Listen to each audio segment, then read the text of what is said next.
মাগুরায় শিশু আসিয়ার ধর্ষণ ও হত্যা মামলার প্রথম দিনের সাক্ষ্য গ্রহণ শেষ হয়েছে।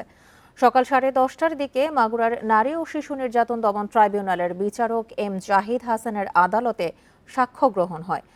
বান্ডেল থাকলে প্রতি সেনমানিতে টাকা বাঁচবে। বিকাশ সেনমানি বান্ডেল কিনে জিতুন প্রতি লেনদেনে। প্রথম দিন মামলার বাদী শিশু আসিয়ার মা আয়শা খাতুন, প্রতিবেশী জলি খাতুন ও আসিয়াকে বহনকারী ভ্যান চালক রুবেল হোসেনের সাক্ষ্য নেওয়া হয়। আগামীকাল আবারও সাক্ষ্য গ্রহণের দিন ধার্য করা হয়েছে।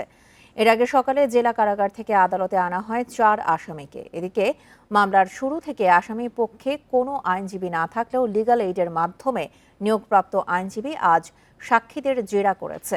গত 5 মার্চ বোনের বাড়িতে বেড়াতে গিয়ে ধর্ষণের শিকার হয় 8 বছরের শিশু আসিয়া। 13 মার্চ চিকিৎসাধীন অবস্থায় মৃত্যু হয় তার। এই ঘটনায় মামলা দায়েরের পর বোনের স্বামী, শ্বশুর, শাশুড়ি সহ 4 জনকে গ্রেপ্তার করা হয়। 13 এপ্রিল চার্জশিট দাখিল করে পুলিশ। বাদীসহ 3 জন সাক্ষী আজকে হুজুর আদালতে সাক্ষ্য প্রদান করেছেন এবং ইতিমধ্যে আসামিদের পক্ষে আইনজীবী নিয়োগ হয়েছে লিগ্যাল এইডের মাধ্যমে।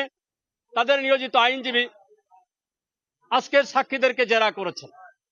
বিজ্ঞ আদালত সাক্ষ্য সমাপ্ত অন্তে আগামীকাল আবার সাক্ষীর জন্য দিন ধার্য করেছেন।